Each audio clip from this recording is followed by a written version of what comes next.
Alors aujourd'hui, j'ai décidé de faire une vidéo que je vais partager avec vous. C'est-à-dire que vous allez voir comment est-ce que je fais mes vidéos en direct. Voilà, vous allez voir cette vidéo-là. Vous allez voir comment ça se passe, comment est-ce que je rentre dans mon bureau, comment est-ce que vous allez tout voir en fait. Vous serez dans le secret. Donc, on regarde attentivement s'il vous plaît. Voilà. Donc, je pose le téléphone là pour que vous arrivez à tout voir. Donc là, je vais éteindre la lumière, bien entendu. Je vais allumer ça. Voilà, j'ai allumé aussi ça, voilà, donc ça crée déjà la lumière, ouais. Voilà, donc là, je suis dans la zone de travail. Du coup, là, quand c'est une vidéo qui me touche vraiment, vraiment, donc je sais pas, je réfléchis si je dois m'asseoir ou pas.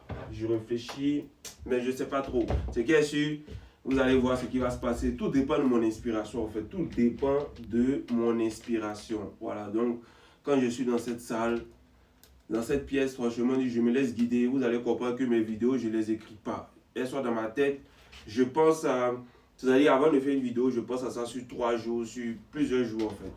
Voilà, donc là par exemple, je me prépare à faire une. Et je pense que je vais la faire en position arrêtée. Ça me fait en plus de bien.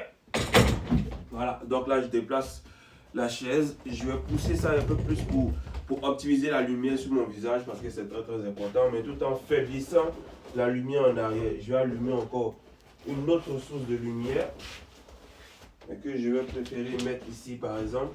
Voilà, comme ça va éclairer l'ensemble du mur. Là, je vais préparer ma caméra. En fait, c'est beaucoup de détails, c'est beaucoup de trucs, mais au final, quand on termine, vous voyez une vidéo de 3 minutes. Pour vous, c'est 3 minutes, mais pour moi, c'est 3 4 jours, soit même une semaine. Il y a des fois, même c'est un mois de travail sur une seule vidéo qui dure 3 minutes. Donc, c'est beaucoup de travail. Du coup, là, je vais allumer la caméra pour voir si tout est bien, si la lumière est bonne, si le son passe. En fait, il faut tout vérifier. Surtout, il faut que je ferme la porte pour que le son soit optimal dans la pièce. Voilà, maintenant que je vois que la lumière est bonne dans l'ensemble, on voit mon visage, il faut ajuster la caméra pour que ce soit bien équilibré. Voilà, je regarde derrière pour voir si tout est bien. Voilà. Et là, maintenant, quand tout est bien et que je me sens bien dans la pièce et que tout va bien, donc là, maintenant, je peux commencer la vidéo tranquille. Donc là, je vais démarrer la caméra et je commence la vidéo. Vous allez voir live comment Benito fait cette vidéo. Voilà, donc on va regarder ensemble. Donc là, par exemple, j'ai une idée sur une vidéo. Donc cette vidéo se trouve probablement sur YouTube. Donc je vais aller sur YouTube. Mais souvent, pendant que je suis sur YouTube, je vois des vidéos qui m'interpellent, tu vois. Et je me dis, bah si je la regarde pas, du coup, je vais la perdre. Donc il peut m'arriver que je regarde quand même la vidéo avant de commencer. Donc ça fait que souvent, tu passes plus de temps et tu... Franchement, c'est compliqué. Mais bon, on va là à l'essentiel parce que je veux pas que ça dure trop. Donc on va là à l'essentiel rapidement, rapidement. Et puis on va avancer. Donc la vidéo, c'est Sénégal RFI. Voilà. Sénégal RFI. Une vidéo sur laquelle je suis tombé, bien entendu, qui m'a interpellé la dernière fois. Et c'est sur celle-là que j'aimerais faire la vidéo. Sur voilà. Donc, voilà, donc ça commence. Silence. On commence la vidéo. Donc vous allez voir comment ça se passe. Bien. Comme je vous l'ai dit, j'écris pas. Comme vous pouvez voir dans cette pièce, il n'y a rien ici qui note quoi que ce soit qui est écrit. Tout est déjà enregistré. Chaque parole que je vais prononcer, bien entendu, il peut y avoir des fautes. Et après, au montage, on le coupe, etc., etc., pour pouvoir avancer. C'est-à-dire que je peux faire une vidéo, il peut y avoir des fautes d'orthographe, il peut y avoir des fautes d'alignement, des fautes de grammaire, bref, des fautes de vocabulaire. Voilà, mais j'essaie de rattraper au plus vite à cause de la tonalité, tout ça, etc. Donc, il faut tenir compte. J'essaie de rattraper ça. Et maintenant, au montage, bien entendu, là, je vais couper toutes les fautes. Je fais des reprises. Souvent, il y a des phrases que j'ai oublié de dire. Voilà. Donc, je rallume ma caméra. Je recite la phrase dans le contexte. Puis maintenant, je la rajoute maintenant au montage. Donc, c'est beaucoup de travail, mais c'est pas grave. Je suis habitué. Je suis taillé maintenant. Donc, vous allez voir comment ça se passe. Si on lui demande lui aussi, il va dire qu'il est patriote.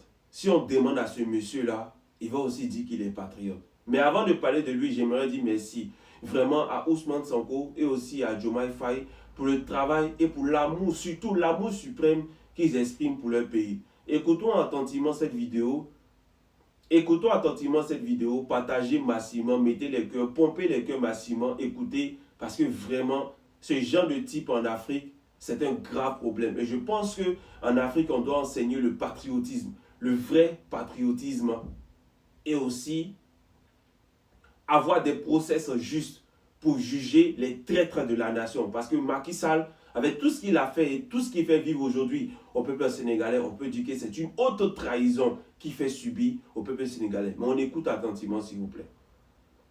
Travail dans l'ombre pour que nous puissions passer à l'antenne. Ah, merci de vos encouragements et surtout merci de nous écouter à Moundou au Tchad. Vous avez des questions sur la dette du Sénégal? Et effectivement, la FMI a confirmé que l'administration de Macky Sall a expressément caché une dette de 7 milliards de dollars.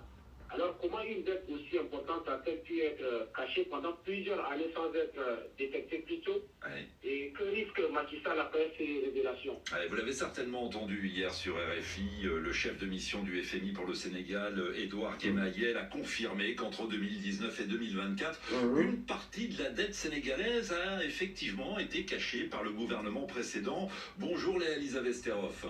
Bonjour Juan, bonjour Josué. Correspondante permanente de RFI à Dakar, expliquez-nous comment l'administration Macky Sall a-t-elle réussi à cacher 7 milliards de dollars de dette?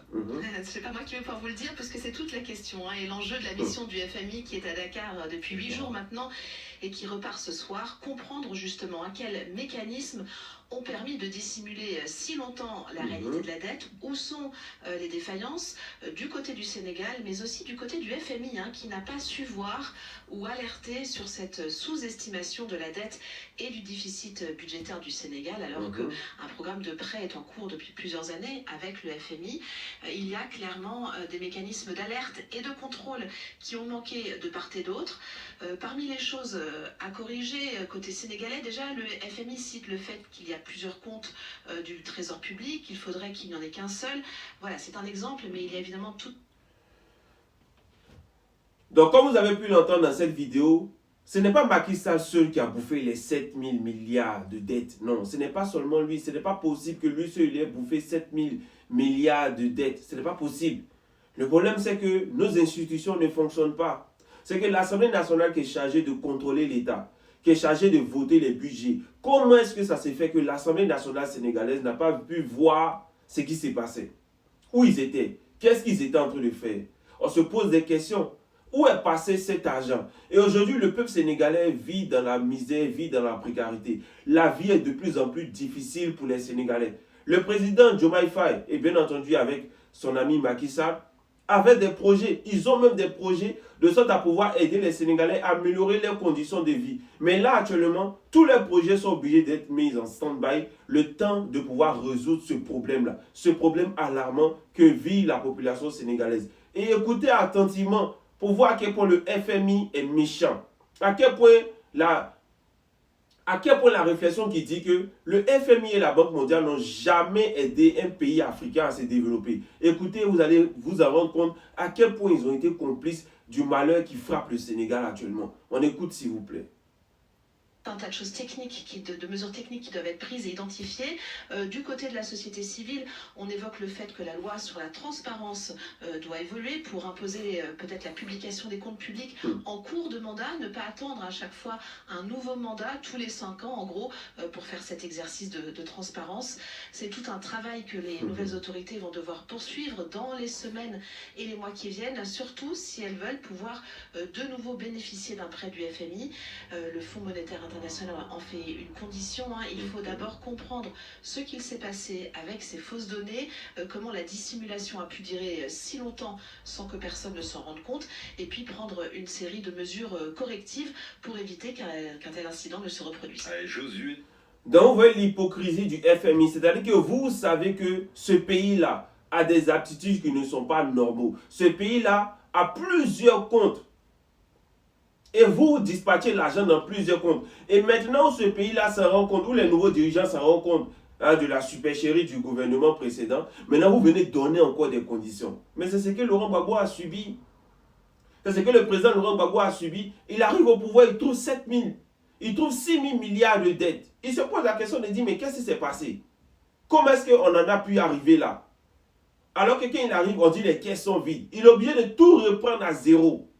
Et dès qu'il finit, hein, qu'il commence à